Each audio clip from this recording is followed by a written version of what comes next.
Yo, what's going on, YouTube?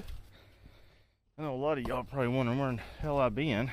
Well, I've been at work and trying to do stuff around here, work on the Jeep and get it going, and working on the tornado shelter. That's kind of what I'm doing today. I took the day off work, took a floating holiday to get some odd end stuff done and some run around town. But yeah, I'm still, working on this thing. I heard somebody yelling. I don't know who that was. But anyway, let me show you what I've done.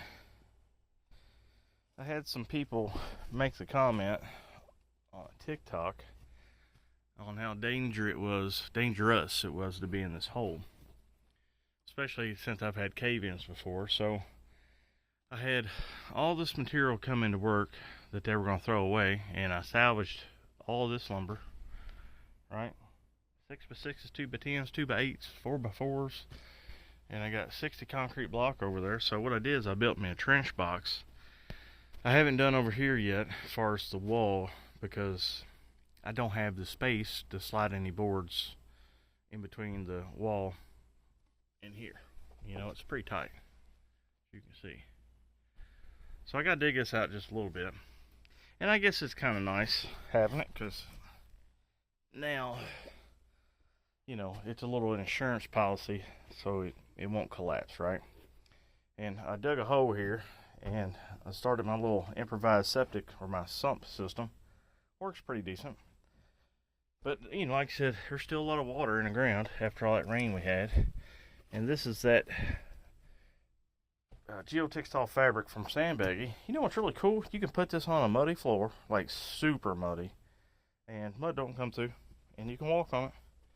Water comes through, but not the mud. Super handy. Who would have thunk, right? So here it is. Here's my trench wall. And what I'm probably going to do is, I know what I'm going to do. That was kind of dumb. I'd originally planned, these are 6x6s across the floor, right? And they're all tied in together. I got 8-inch structural screws, locking all them in place, locking all these in place, yada yada. Since the 6x6s are down here on the floor, I'm probably just going to use those as my frame for my concrete or my form, right? But there's an issue. If I pour the floor in between these 6x6s, right, that means my block's going to have to start right here where my foot is, here to here, and that gives me about 3.5 foot of space in between each wall once the blocks go up. That's not a lot of space. I mean, yeah, it would work. It would definitely be great if a big old tornado was hauling ass towards me. I wouldn't complain not one bit. But part of me kind of wants to make it a little bit bigger, right? So I'm actually thinking about digging out the back side of this wall here and bringing this out a little bit and at least giving myself, 4.5 foot of space in here. I don't know. It's just something I'm thinking about. It's kind of bothering me. But if it comes down to it, 3.5 feet would be great during a tornado. 3.5 feet by, I think this is probably about 8 foot, 9 foot in between here. So it'd definitely work.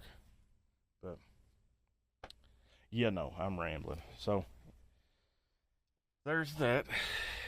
Ow. What I'm doing here is tearing down this little reinforced wall that I had, or rock wall, kind of like here. Tore all that down.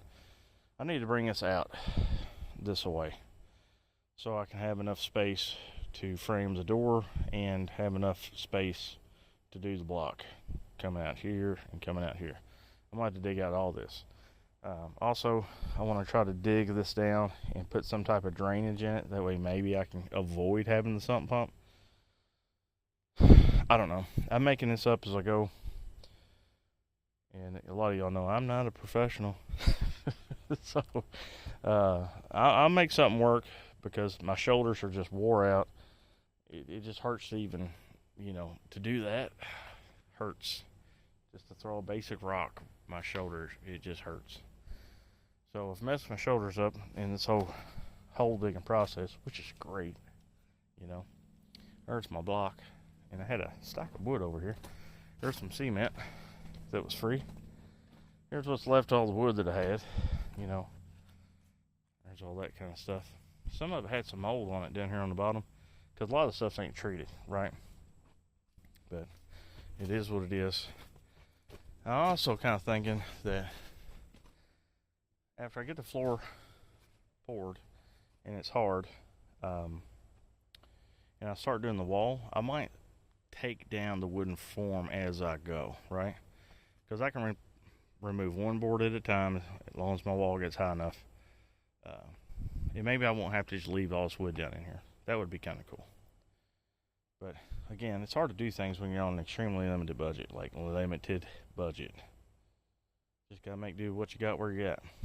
So, anyways, I'm gonna get back to digging this wall out, and I just want to say hi to y'all and let y'all know I'm still around here. I just don't have fun really making YouTube videos anymore because YouTube kind of unmonetized me a little bit. I don't get no money from them no more, so you know, if my time's not compensated like it used to be, I really don't care if I make videos anymore, to tell you the truth. So it's not fun, and I just don't think people really give a shit what I do. So there's that. But anyways, I'm gonna get back to it, and I guess I'll catch you guys in the next one.